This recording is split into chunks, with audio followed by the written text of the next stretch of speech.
Alicia's so much better at doing the open-ended question thing, and so I try and follow her I thought you were the example. therapist. Yeah, I know. Okay, just checking. Solid burn, Bob. Solid burn. Let's keep watching this clip.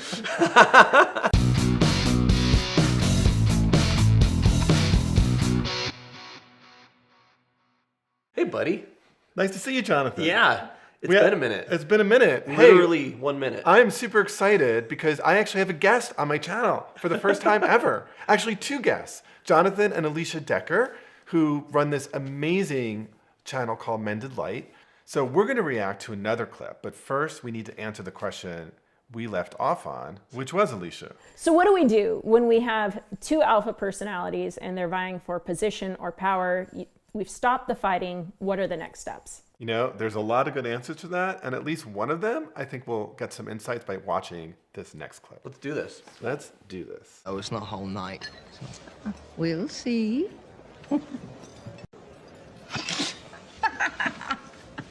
You this table. Jamie, it was a joke.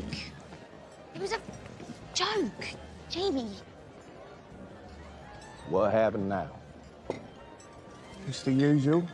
Jamie being a little bitch prima donna. Roy, let me ask you something. What were you like when you were 23? Playing in this league, making all that money? Little bitch prima donna. I love that moment. Yeah. Right? Because that is such a great mediator move. It's what we call a imagine yourself question. Yeah.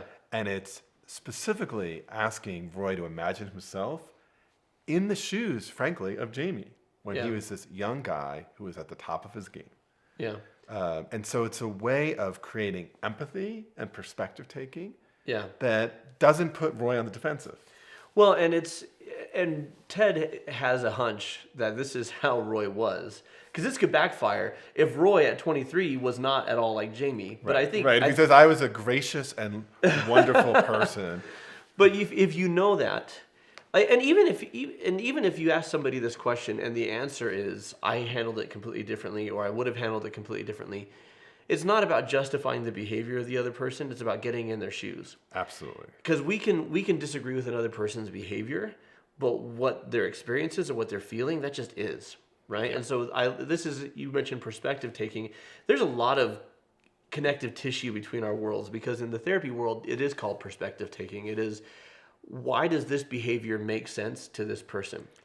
Right? And and when we're upset with somebody, everyone's behavior makes sense to them. So even though I'm not going to come down on justifying a behavior that I disagree with, it helps me to humanize and not make this person into a monster. Absolutely. That's the critical insight of negotiation, right? Is that anytime you see someone doing something that you think is irrational, wrong, immoral, stupid, that from where they sit, there's a story why that behavior makes sense to them in that moment. Right. And if you want to succeed, whether you're resolving a conflict or a negotiator, you need to understand the rationale of why they're doing that instead of just telling them it's wrong. Well, and they're expressing a need, right? And so that's actually, in a negotiation setting, like that's helping you. You're like, if I listen to their need, I can better understand what those are, or what they're trying to express behind that need.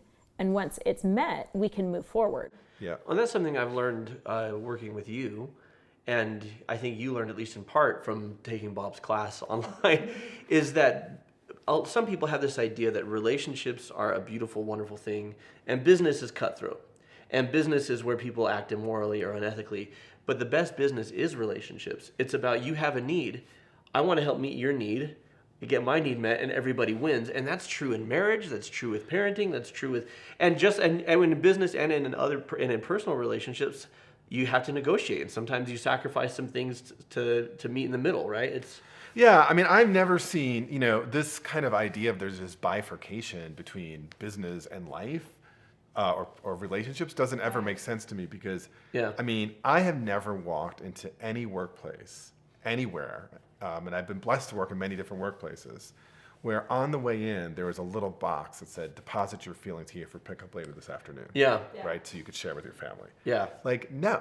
Right? So at the heart of the matter is the story we tell about ourselves, our feelings, our connections, our relationships, right? Yeah. And that is playing in business. And if you can understand that, you can get into someone's narrative. That's going to make you way more effective at both negotiating, but also managing and resolving differences and conflicts. You Well, watch it's like the- a superpower. Yeah. Right? It's that superpower soft skill that can make all the difference when it's brought into that business and leadership world. You ever watch the American version of The Office? No. No? There's a character played by Steve Carell, Michael Scott. I mean, He's I the know enough manager, about that show, and but- he's a buffoon. Yeah, yeah. But he's covertly, every once in a while, he stumbles into something genius. Yeah, yeah. And and one time he says, It wasn't personal. Business is always personal. It's the most personal thing in the world. and it's played off as a funny line, but when you think about it, it's true. We wrap up our hopes and our dreams in the business that we do, and so it's intensely personal. Absolutely. I mean, most of our waking time on our adult life, frankly, is at work for most of us, unless Yeah. we were a trust fund baby. Yeah. It's probably at work, right? Yeah. So of course we are there fully with our hopes, dreams, visions, etc. Yeah. One of the things I want to say about this moment, which I think is really interesting from a mediation move, is Ted has an idea of what Roy might do here. And one way he could handle it is to tell him what he should do. Another way he could handle it is to ask an open question Yeah. and let Roy come to it on his own. Yeah. And from a negotiation perspective, the latter is going to be way better. And from a mediation Oh, so perspective, much more powerful. so much more powerful. And, right, we know that if we come up with our own ideas, we like them more. Well, and the reason we tell people what to do is because it's easier and it takes less effort, and we're usually spread so thin anyways. Like, I sometimes fall into this trap with my kids, is I'll just tell them what to do. And Alicia is so much better at doing the open-ended question thing, and so I try and follow I her thought you were the example. therapist. Yeah, I know. Okay, just checking. Solid burn, Bob. Solid burn. So, let's keep watching this clip. You know how they say that youth is wasted on the young? Well, I said don't let the wisdom of age be wasted on you. Ted? I just came up with that. Pretty good at it. That's totally me in therapy or here. I'm like, I'll say something like, that was good. I just wanted to say thanks for talking to Colin and Isaac. Why is your face so close to mine? Well, my initial plan was to hug you, but I just chickened out just now.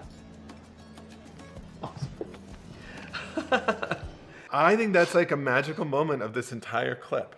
Yeah. Right? Because we basically have these alpha men Yeah. who are playing out the way they do conflict in this, like, who's more of an ass, who could be stronger sort of way. And then Nate comes in and he does something that breaks that cycle. And I think it actually shifts, particularly the way Roy thinks about this, right? So I think this is a co-mediation. Yeah. Ted did a move, but I think Nate did a move as well. Well, Nate modeled it, right? Nate modeled it. Ted gave the insight or asked the question that led to the insight. But and when you're dealing with people, especially you talk about these egos, it comes down to, I think the two things is the insight and the modeling. You know, someone they respect has to show them. And even though Roy is kind of put off by what Nate's doing, on a certain level he respects it, because we see in this next moment he's willing to reach out across the aisle, which he wasn't before. Yes, right? One of the things we know, right, is out-of-keeping moves that break a cycle or dynamic can be really good modeling. Yeah. Even if it seems a little bit off. And you could see something sinking in with Roy there. Right? Yeah. He's not saying, get off of me. Yeah. He kind of takes it in. Yeah. Oh, why? Because he was appreciated. Which is not something he's gotten at all from Jamie. Or frankly, even so much so from Ted at this point.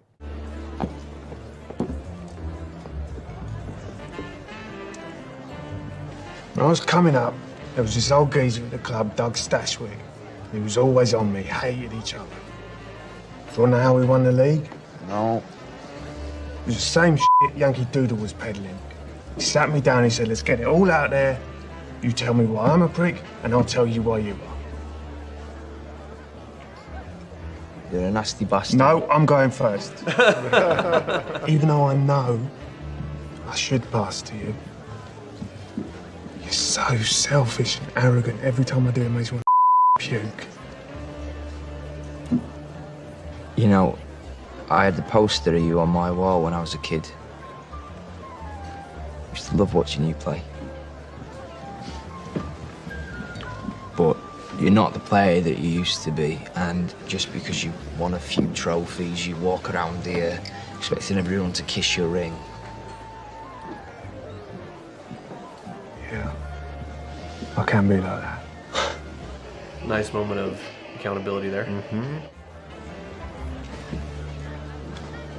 Now's the bit where you admit to what I said. I don't want to. Even if it is just a little bit true. That's all it took. You and that Doug bloke, you ever become friends? No, I hope he's dead. To you dying? Such a prick. Well, there's going to be, especially with alpha types, taking the piss out of each other, giving each other crap, can be a form of affection. Yeah, that's right. I mean, this is an interesting combination of finding a language that works for both of them. Yeah. But also building new repertoire. And I think one of the things that I found, and I'm curious actually from the work you do, but that particularly men have trouble being a first mover in vulnerability. Yeah. That women often can do it more easily. And here, right, there's a first mover. I mean, Roy does the first move here, but what's your experience been? Well, my experience is that that's broadly true, but it has nothing to do with gender or genetics and more to do with socialization. I think it comes down to personality types. When we talk about at Mended Light in our courses, there's healers, there's thinkers, there's closers, and there's dreamers. Yeah. Right? I see this a lot with closers. Once they've had their moment of accountability and connection, they immediately have to retreat to the safe space of giving each other shit. Right. Which is fine. Which is fine, 'Cause right? like you If said, it's a it's a language language. that works for them, Yeah. right? I mean, I think part of the challenge of being a good in negotiation is you bring who you are to it, but you also have to calibrate to the context. Yeah. And I think in some sense, I mean, this is not how I would script this for skillful ways to be vulnerable. Having said that, for these two, this is pretty impressive because they're doing their thing within the context of who they are, but they're both stretching a bit. Yeah. And I think, the word you use, accountable, right? The word that I often use is contribution, right? They're each owning their own contribution. Yeah. And that owning of contribution, right, opens up a different kind of space for them potentially going forward. And the joshing may have a different meaning for them, even though they're doing Well, it's some of the same bonding stuff. and it's releasing some steam. But a thing that I see here that's really important is if someone is trying to hold you accountable and you disagree with most of what they're saying, and you can find even one thing that you're like, okay, that's valid. Even just that much of an olive branch, coming that much out, stepping that much out, can make a huge difference. We don't always have to agree with everything the other person's saying and take full ownership because we may not agree with it. Right. But if we can find just a little sliver, right, and because you see both these guys, neither of them is saying, yeah, I'm the a-hole and you're the hero. They're both like, yeah, it's a little bit true. Or I can be like that. Like I'm not like that all the time. He's not saying, yeah, that's me. He says, I can be like that. Or it's a little bit true. But even that little bit can be enough. Right. And I think, each of them gives something to the other here. That's real, right? So I think there's, this Jamie kind of when he says like, I admired you. I had a poster of you up. Yeah. That is meaningful, right? It's again, this first expression of appreciation. Yeah. And you could see appreciation goes a long way in making amends. So I would analyze this as partially an admission of contribution, partially some expression of appreciation, partially like finding a new way of going forward within the context of who these people are. Yeah. Right. And so we can't expect. One of the most important things I think in conflict resolution is you can't expect the other person to be what you want them to be. So you're here to mediate, and we just kind of like ran. So sorry about that. You guys were so good at asking each other questions and just carrying the conversation. You didn't even really need me. Well, it's still a delight to have you. We want it was. We just started broing out, and so it wasn't a deliberate slight. Sorry about that. Oh, it's all good. But I loved both of your guys' insights on both the business perspective and the family perspective. Thanks, guys, for letting me be a part of the conversation. Thanks to both of you for being on my channel. This was super, super fun. And somehow next time, I want both of you in this chair, and then I want to somehow mediate the differences in strengths and weaknesses, because that would be really fun. We could definitely do that. So if you haven't seen part 1, you need to go to Jono and Alicia's channel, which is Mended Light, and see it because it's really fun. And if you want to watch some more videos, stay right here. Go away and then come back. Yeah, do both. Actually get a split screen. Actually clear your calendar and spend the rest of the day looking at videos. This for is both getting of our better channels. the more you go. I'm loving it.